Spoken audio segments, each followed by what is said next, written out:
After I am diagnosed with CLL, are there any lifestyle factors I can change to improve my survival rate? Usually when I ask patients what to do, I say, leave the worry for me, live your life. The whole idea for therapy is how can we minimize the burden of your disease and your treatment so you can keep going with your life. The reality is that in the majority of times, patients can continue functioning, working, doing their things while they receive their therapy. There are a few things that they can do. One of the silver linings for me of COVID is understanding better how we get sick, right? So knowing that, yes, you can go to a gathering, but just be careful. Just don't be close with people who are having the sniffles, or just wash your hands. And if you're sick, don't panic. There are always ways that we can fix it. So, and to me, it's really changing that. Don't put the CLL as the focus of your life from now on. Just understand that you have a life to live, you have a family to enjoy, you have work to do, and CLL will be there and we'll take care of it to make sure that you can continue living. So lifestyle is continue to have a healthy lifestyle, eat well, balanced diets. All these miracle diets don't work. So it's really a balanced diet. Make sure you're well nourished, drinking plenty of fluids, being well hydrated. Go to the sun, but be careful. CLL has a little bit of a greater risk of skin cancer, so important. Using sunscreen, being careful with its sun exposure.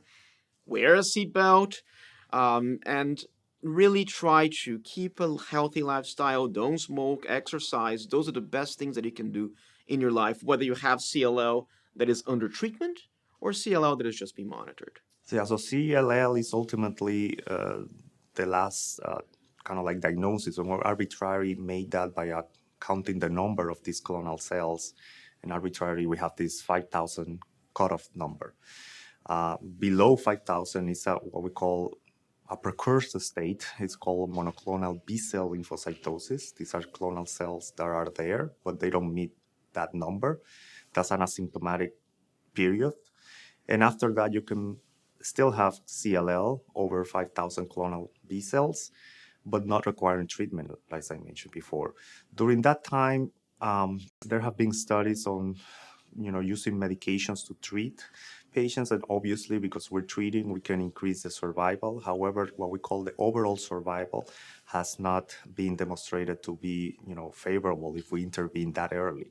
There are studies being conducted in patients who have the higher risk CLL based on what we call the molecular characteristics of the cells to see if that is different. But overall, still we monitor these patients.